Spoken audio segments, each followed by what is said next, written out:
you mentioned in one of your last talks that petroleum wasn't what we thought it was, that it wasn't a fossil fuel, that it didn't come from fossil animal. Yeah. Is it just a mineral? Is it a mineral like any other mineral?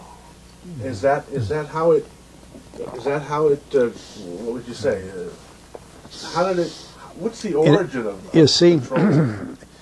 when they first found petroleum, because they were beginning to make motors and needed on axles or wheels on railroad trains and all that sort of thing, and remember, trains started in the beginning of the 19th century, then oil went from just a lubricant to a fuel, and it made it valuable. And Rockefeller happened to be the smartest man in the business at the time, but he made most of his money, or much of it, off the transport of the petroleum as well as selling it. But one thing they realized was, because oil is putting a price on oil is like putting a price on a pail of water. You know, no initial cost. It's in the ground, and in those days they were, some of it, almost what you'd call surface mining the oil. They didn't go down deep. So in order to get the price up, they hit on the idea that they would have to make it appear to be scarce. That after we take the next few barrels out, we're probably going to have to close as well. You know, that kind of thing. Well, a very fortuitous event. In 1892, there was a convention in Geneva of scientists to determine what organic substances are. Well, the definition of organic is a substance with hydrogen, oxygen, and carbon. And so it's usually a living substance, a tree. You analyze a dead tree, hydrogen, carbon, and oxygen, and grass, and so on, living things. Animals, we are hydrogen, oxygen, and carbon.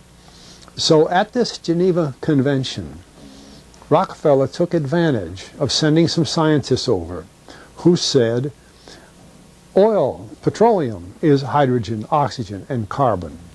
Therefore, it must be derived from the spoiling, the rotting of formerly living matter. And playing the game properly, when this scientific convention was over, they defined oil as the residue from formerly living matter. Well, that makes it a fossil fuel. I don't know why they decided to use the word fossil, but it says formerly living matter, it's fossil. Well, of course, today, and another thing we should know is that there has never been a fossil, a real fossil, found below 16,000 feet. And you can't argue at 16,000 as a level line, because someplace the ground sinks and so on. But 16 is what the scientists say, 16,000. We mine oil, or we drill for oil, at 30,000, 33,000, 28,000 every day of the week. So right there we rule it out that it isn't fossil fuel. It's called fossil fuel for the minds of the public to feel that it is an asset that is running out, being depleted. We talk about depletion allowance, which is a lot of, you know. And actually, if you know the world's oil supply, you know that it is not going to run out for an awfully long time. It is the second most prevalent liquid on Earth. And we haven't begun to dig. Well, with all that background, you see, the people in charge of the petroleum business, for perfectly reasonable business things, just like any other man in the business, wants to keep his price as high as he can get away with.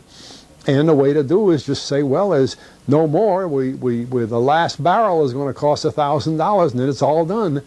And they preach that stuff. What bothers me is that in geology books, it's in there. The geologists say it's a fossil fuel. They've been bought. I mean, I went to a 4-year federal staff energy seminar run by the government of the United States during the so-called energy crisis. I was the participant that represented the railroad industry. The airline industry was there. Every AA, administrative assistant of senators and congressmen, was there. The CIA was there, the Defense Department was there, the State Department was there. Sometimes sitting right in front of me in the row would be Henry Kissinger with his friend, the head of Department of Defense, It's too bad I can't put the names with them. But anyway, people like that, top men in the government, sitting there listening to the Federal Staff Energy Seminar. Well, what this was doing is for 4 years, they were teaching a propaganda line to the leading people in this country, and therefore to the leading people in the world, when you include the Schlesingers, Kissinger and Schlesinger, among others.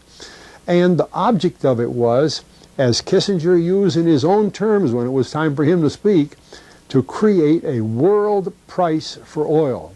In other words, not 30 cents a gallon here and 90 cents a gallon there, but let's get a world price. That's their goal, and they're trying to do that for wheat and everything else. We don't realize what the controls are, whether it's oil or some of these other things. Almost everything today is being categorized at the highest price they can possibly make it go. And so calling petroleum a fossil fuel is the basis for this system with respect to petroleum. Nice. And I don't know if the name Arthur Kantrowitz rings any bell. Arthur Kantrowitz is the head of the Kantrowitz Labs, set up by the Avco company near Boston, scientific laboratories, and a great man in the scientific world. And Kantrowitz and I were sitting at a table at this seminar once, and the table happened to be all young college grad, PhD geologists. And so just to get a conversation started, I turned to Kantrowitz and I said, Arthur, what do you think about this foolishness of these speakers talking about fossil fuel? And it was kind of put up. He started laughing. He said, you know, that gets me. He said, I don't have a geology degree, but he had 1,000 other degrees. And he said, I don't understand. He said, you'd think that these heads, these other fellows at the table, we did it on purpose, start listening, you know.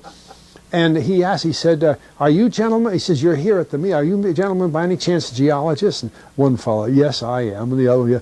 He said, well, why don't you tell me? He said, why is oil, you know, and he went on like that. We brought the house down because nobody could argue with Kantrowitz. He like Einstein. People aren't going to, and he told him right there, he said, just drop it. But it's in all the books and in all the papers. But it started from that strange meeting in 1892, a scientific convention. I have a big, thick scientific encyclopedia put out by the Divan Ostrin Company that's about 15 years old now, but it has the whole story of the conference. It doesn't have the Rockefeller part, but it has the whole story of how they straightened out organic chemicals and how it was all figured, and they've got petroleum right in there. Amazing.